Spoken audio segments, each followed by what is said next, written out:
Okay, so in the first couple of bars, we're starting with the open E string, then sliding into the octave E at the 7th fret on the 5th string, and then the 5th fret on the same string.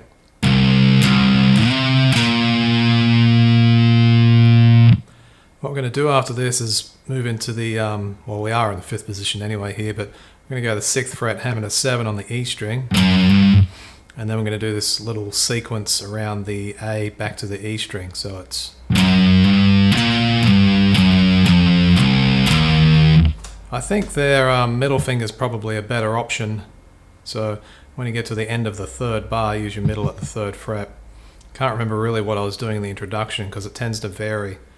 I tend to do that when I'm playing. I'll just sort of, go with what feels good. But if we do it that way, it just sets us up better for the 4th bar. So I'm going to play bars 1, 2, 4.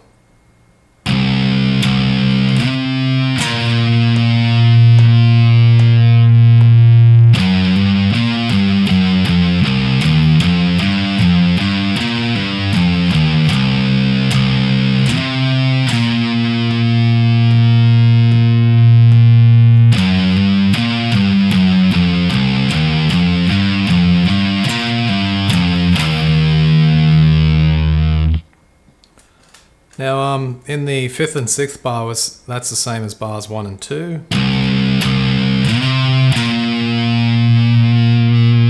So that's like a hook, and these are important when you're creating a riff. You want to sort of create something that repeats itself, and then you have your variations based around that. So I guess it's a little bit like soup. You've got the base and then you add the herbs and spices. So into the 7th bar, we're sort of doing a similar thing to begin with, 6 to 7 on the E string. I'm going to pick 5th, hammer to 7, back to 5th. And so we're sort of going up and down there. Just with those 4 notes.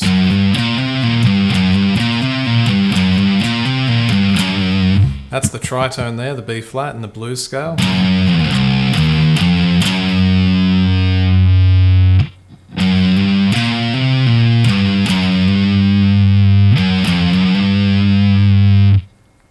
Now from here then, this will be in the 8th bar, we're doing the pick and hammer, 5th to 7. We're going to pick 5th on the D string, hammer to 6 and 7, slide to 9. And then pick 7, hammer to 9, the G string.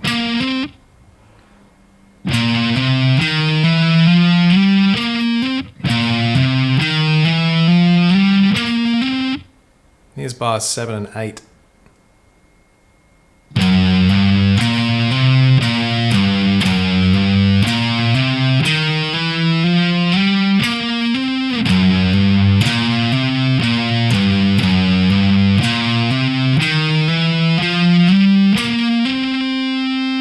Okay, over to bar 9, same theme.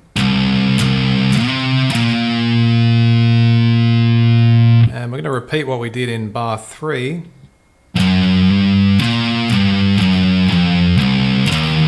The 12th bar there is a repetition of bar 4.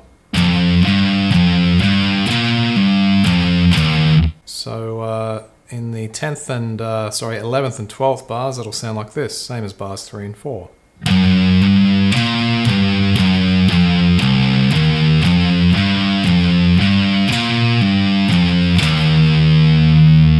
And this is like an overlapping effect that I create in the 13th bar. So we start with the 5th third to open, because previously we were starting just like this. So when we do this phrase, which was in bar 12,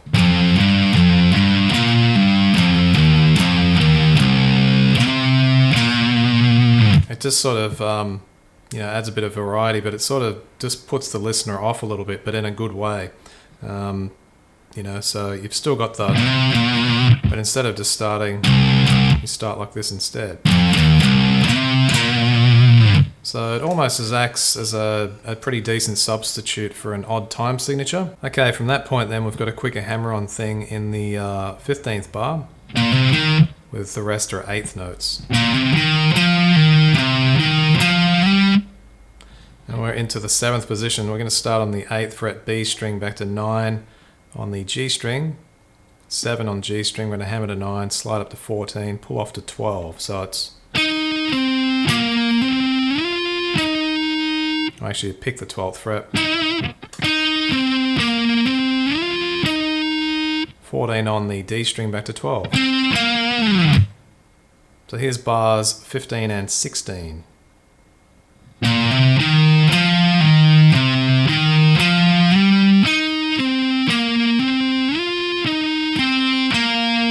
One more time.